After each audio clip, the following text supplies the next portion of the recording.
knowing it. Without knowing it. So then you need a crisis or a disease or a loss or a betrayal or a shock or something that you finally wake up, right? So our community of people, when they understand that they have to get beyond themselves, because when they do, now they're ready to create. They're not thinking about what they look like.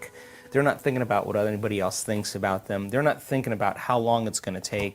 They start getting beyond those elements that keep them restrained and attached to their past, present reality. So if you come to an event, the first day is about overcoming yourself. That first day, you start seeing people starting to break through.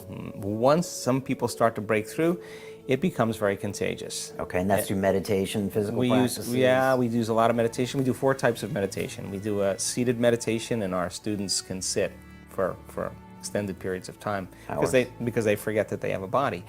And they're good at it. And we do walking, standing and walking meditations. A picture 1,000 people on a beach, a beautiful beach, and everybody is starting off raising their energy and opening their heart, and then they begin to embody who they want to become. They start to walk as that person, breathe as that person, they start to take it on, and they start embodying that energy. And they start changing the subtle programs of when you're unhappy or when you're beaten down by your environment, you have a certain posture, certain unconscious mannerisms. So we're retraining them so that when they get back into their life, they're going to walk as their future self. They're not going to walk as their old self. They're becoming it. And that becomes the new habit. And then we do a laying down meditation, and that's important because in those laying down meditations, we are after the mystical. So we want to catch them in that realm between half awake and half asleep, where that door, the portal of dreams opens up, where you have a lucid experience. And again, we now have demystified that process, and we can induce that state. So in a week-long event... What's the 4th? Oh, the 4th is a lying down meditation. So standing, sitting, walking, and laying down. Okay. And it's pretty fun because you see 1,000 people on a beach or in a park, and you're a person staying at the hotel, or you're just somebody who rides your bike in the park, and all of a sudden you see people just connecting. And everybody stays and watches. It's so beautiful. Sun rises. We start at 6 in the morning, and it's just sentient beings, really connecting.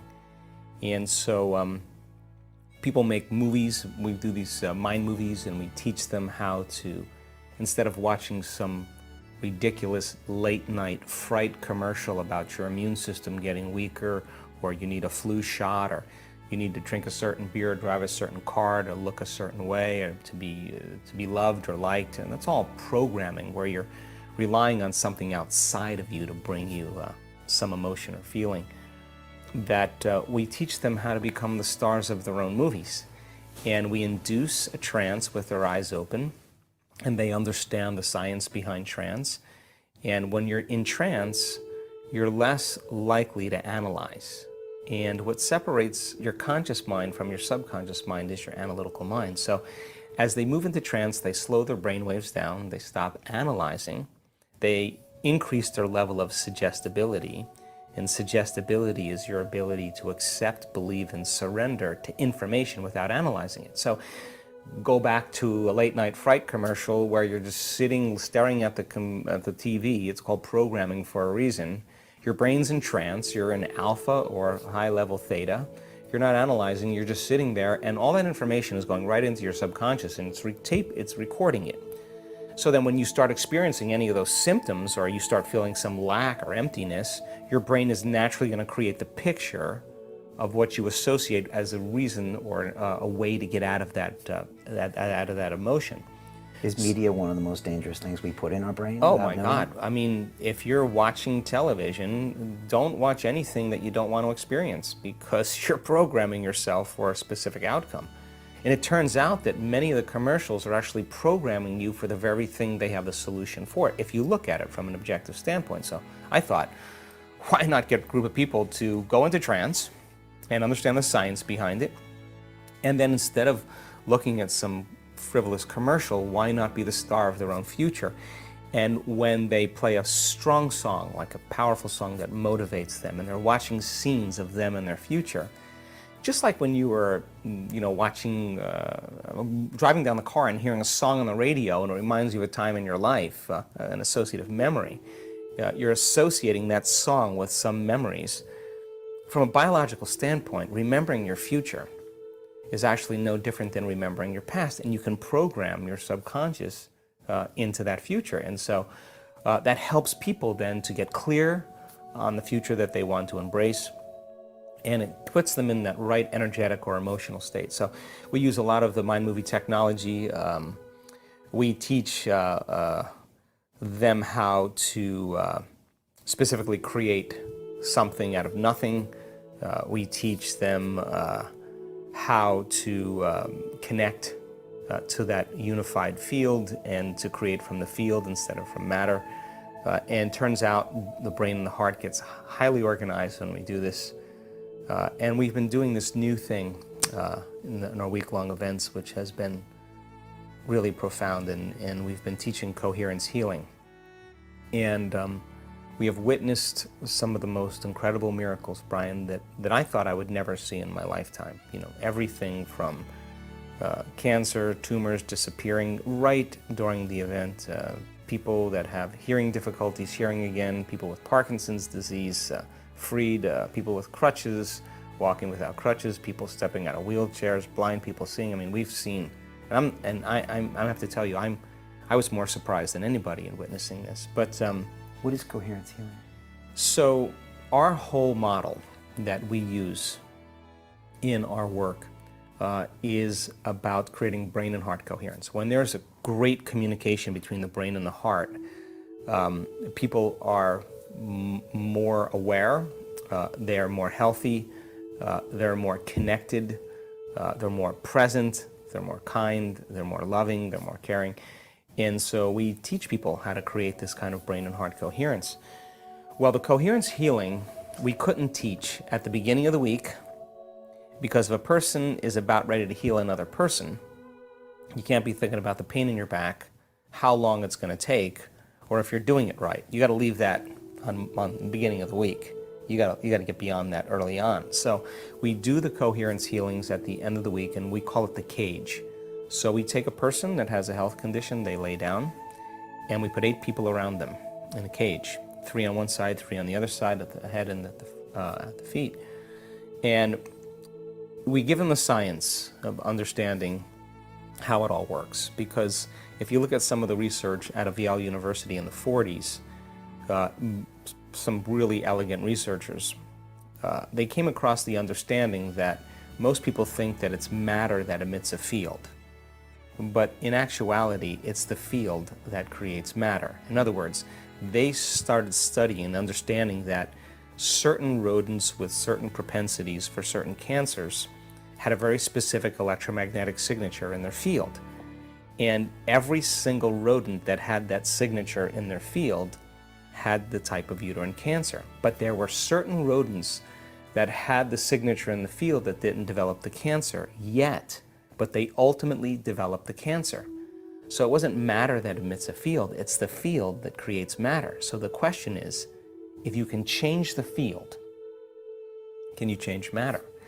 And so we give them the science and the understanding behind that, and then they raise their energy. They have to be in the state where they open their heart, because this is the center in which we give, and that center has to be activated, and it has to be coherent, and they have to be trained on how to do that.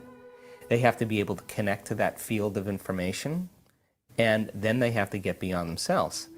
And when they start creating very coherent energetic signatures by placing their hands in the field of the person laying there, they begin to produce very organized, more holistic patterns that begin to disorganize or create an unraveling of matter, and then you see this reorganization of matter go on. And I'm saying within minutes. So I've seen bodies shake uncontrollably. I've seen people arch their back where there's nothing touching the ground but the back of their head and their heels. This is energy.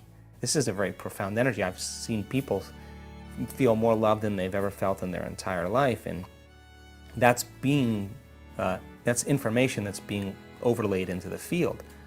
And so the more they are connected to that field, the faster amount of time it happens. So we're getting good at it. Okay. You're really surprised. That's what's always, fascinating to me, because you've been doing this for so long. How can it surprise you? Well, because from a theoretical standpoint, it makes sense to me. But if you give people the proper instruction and you set up the conditions in the environment, I mean, and you start to witness people get their hearing back, and it happened in 15 minutes. You got to scratch your head, and you can't go back to business as usual. You just the things that I've witnessed and still witness, we're still seeing these incredible changes that are taking place even after the event. You got to change your whole model of the way you view the world. So, what do the scientists say when they try to get their heads around this? When you tell them this, what do they say? Well, my scientist friends right now, they're really funny with me. Your son's an engineer too, right? Right, because I really, I honestly don't care anymore. I mean, I really don't care. I really don't care what people think. Why?